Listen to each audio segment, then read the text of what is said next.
for our next panel, we're actually specifically zoning in on our investor piece. So this is really important when it comes to businesses, technology. It's the funding really helps, and of course this is vital for anyone who's considering setting up a startup. But as well, this could be quite important for individuals who might just be looking to market themselves as well, to sort of make yourself look more appealing. So we will cover both. So for this next session, and I will invite our speakers up in a moment, we're going to be talking about investor tips, raising capital. So maybe you might be having a little idea of your own, and it could be time to look at that and putting together your pitch deck or anything. So we do have Brandon Burns, he's from Zash Ventures, and we also have Alex Peroz from Linkfluencer, okay? We also have Callum from AI Ventures, and we're really excited to hear a couple of things that they have to say. So I'm going to welcome our speakers up to the stage. Welcome, Callum. Welcome, Brandon. Hey, guys. Oh, my goodness. Oh. So maybe we'll start. I'll go from Callum to Brandon while we wait for our other panelists to get involved. But Callum, do you want to tell everyone a little bit more about you, what you do, how you kind of ended up here and doing in this work? Awesome. Thank you, Jess. This is amazing. Thank you for inviting me to the panel. AI Ventures, I founded that. This is our second fund. We're essentially investing into early stage, pre-revenue, post-MVP type startups across Australia and in the US. We do have a couple of companies in our portfolio in Asia as well, but that's a bit of an exception. We primarily invest into we love B2B, we love SaaS, we love obviously lots of AI, and we love AI applied to certain industries to solve really complex stuff like healthcare, education, marketing, HR, some of that stuff. Tell us more about Zash Ventures, and tell us a little bit more about how you got into this space. Yeah, totally. And similar to what Callum mentioned, there is a focus for us on early stage founders and talent. If you were to go to the Urban Dictionary and Google the word Zash, you'll find that it means fast online. And for us, we thought that was a perfect name for our very new ventures business, because we want to be the first check. We want to be making capital move faster between founder and investor. And we want to be all about foundation capital. So in Australia, people would be very familiar with venture capital and big checks of like $2 to $20 million and beyond. But where Australia has a big problem is checks of a smaller nature that are written earlier and often first for a first-time and early-stage founder. There's so many different ways to get capital. Now, obviously, venture capital is one way to get it. People have, historically done friends and family, but that's hard work. And I think, I love the idea of crowdsourcing. I have personally, individually, over the last decade or so, invested personally in this stuff. Like it could be $1,000, it could be, very little money that individuals are able to put in. And, if you can rate, these days, I love the fact that the US has lifted the limit over the last, very recently, last couple of months, maybe less, to 5 million. And that's really, really awesome. And I think I see a massive acceleration of capital and access to a set of capital that otherwise has not been available. And I think, if I was a startup, that'd be one of the first things I'd do before I talk to a venture.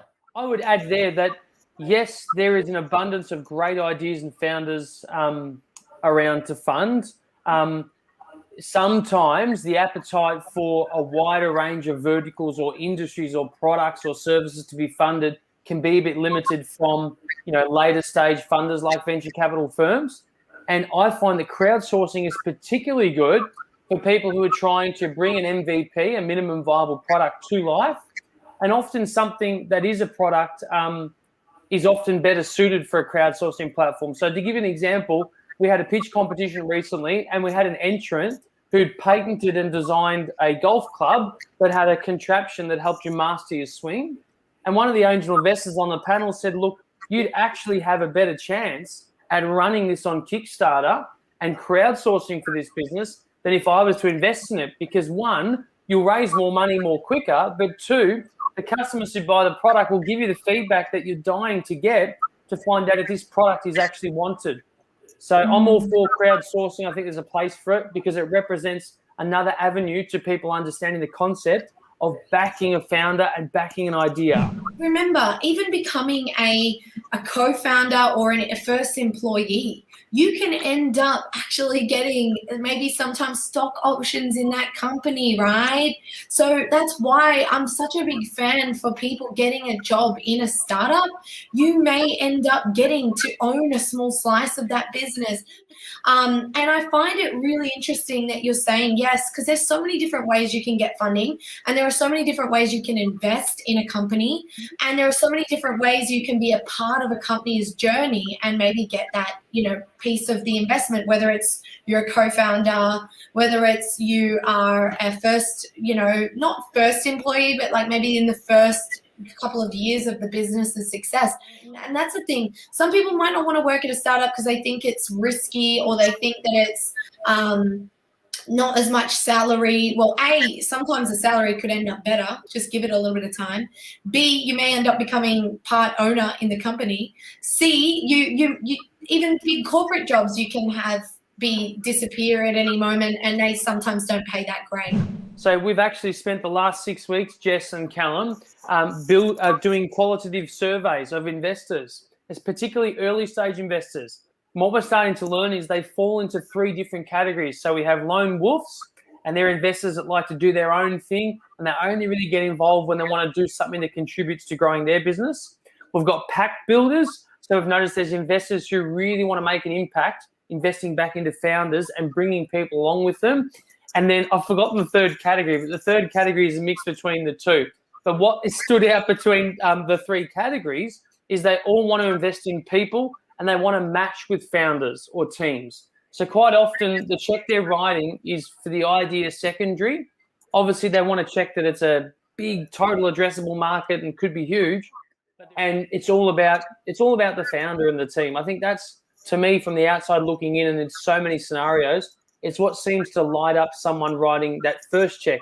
Might be slightly different for you, Callum, which is going to be cool to hear, because we deal at that first early stage, where people are writing checks of like $30, $50, $100,000, smaller amounts. But for them, we notice it's all about the founder. Yeah, Brandon, I can totally echo that as well. I mean, I think absolutely. I think, and as you correctly pointed out, it's very stage specific as well to a certain degree.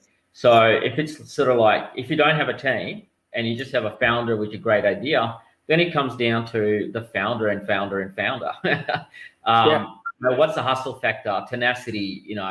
Is this something for the long game? Is he just looking for a salary? I mean, there's a whole, we have a whole bunch of 50-point questionnaire that we kind of apply to ascertain some of the qualities in a founder. Because if you've got the right founder, and one of the key things we look for as well, and I think you alluded to that, pact, is the ability for founder to attract the people, right? Because one of the things I ask the founders, like, okay, look, if I give you the money, who is the first 5, 10 hires you're going to make? So, I mean, those are some of the early stage conversation. The mid stage, post MVP, we're kind of looking at obviously the go-to-market. But again, it comes down to the founder and the core team. Who's going to do it? I love the idea. I love the PowerPoint. But who's going to do it? Is it going to be Brandon going to do it, right? And how are you going to do it, mate? Have you done this before? And I'm okay if you haven't. But who's going to do it? What's your ideas?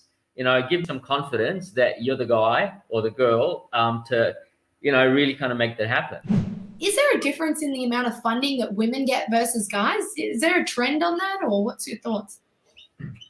Yeah, look, I mean, I think there is a volume issue, 100%. If I look at how many pitches we get that are men vis-a-vis women, I mean, there is definitely more blokes that are pitching and coming to the table, especially for deep tech. So I think there is a volume issue. I don't necessarily, from our vantage point. I think the second thing is, I think statistics have proven, and banks would know it, most financiers know this, women are better at managing money. And to all the people who are married or have a partner out there, I think you can testify to this. Thank you very much for acknowledging that, Killer. I appreciate that. So, I mean, I think it's not. I think it goes beyond diversity. Diversity comes in many shapes and forms. But just having a female gender diversity is just one of the things. But women are better at managing money, and I think it's again stage appropriate. I think having somebody who's good at managing money. Again, I don't want to stereotype, but statistics have proven that, and I think it's always great. And it's not just managing the budgets and the money, but also managing the team and bringing other factors, soft skills that sometimes blokes, sorry guys, but often don't bring to the team. Especially startup work is hard work, right? It's not just about getting the sale, or it's not just about the physical labor. It's also the mental health and all that other stuff that you got to have to motivate the team. And I think our experience and statistics shows that women are better at that. So I think it's great to have it. We just need to increase the volume, guys. What we're doing about it, so we're starting a firm here in Melbourne called Shepreneur, and it's going to be focusing on attracting female investors to then invest into only female ventures.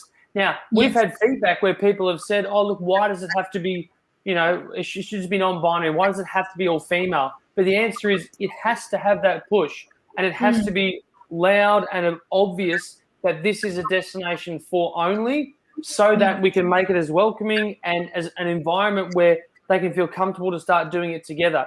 Now, the point of difference there is we're focusing on the female investor, but quite often the female investor is likely going to have been a founder and have had at least 1 to 2 exits, and they've got an affliction to wanting to be an advisor and give back, and so advise that next generation.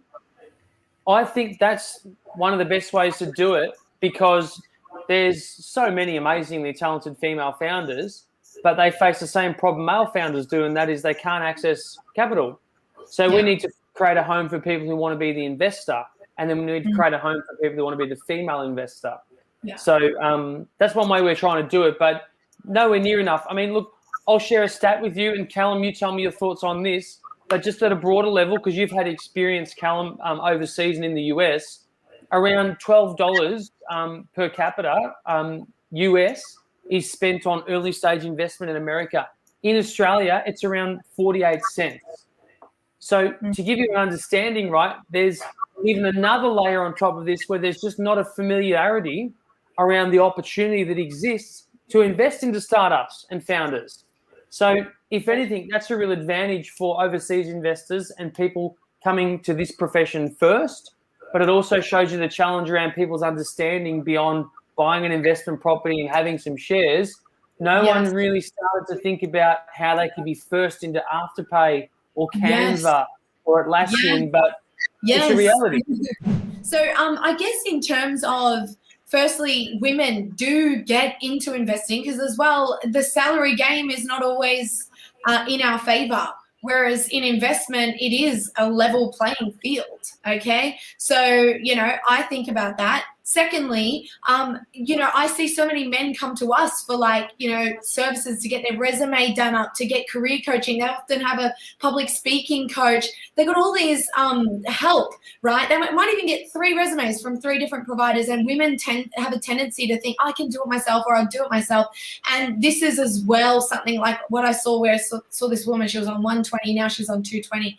And I see this all the time, and I feel like you can actually, instead of worrying so much about how you spend your money, how about worry about how you earn it, right? With either investing or getting better jobs. You don't need to just settle with what you have. I can tell you now, I would say 95% of people who get a resume done up through us or get some sort of support and coaching and actual advice, they're going to earn, I would say, $35,000 and up salary more. So you can't even get a return of investment on a startup that quickly sometimes. But what I'm saying is you want to have multiple ways you're earning, you need to look at, and you're investing, and then how you're spending too. We also have a question from Ashish. He's asking also, how can you find reliable mentors when you're on the verge of starting your startup? So do you guys want to address that question? Very, very briefly. I mean, I think, thankfully there are so many accelerators, incubators, founder programs that are also funded. We're also very keen to support female founders as well, for example, that's funded by the New South Wales government. So there are a number of these types of places where you have amazing access to experts in residence, etc. I mean, that's definitely one.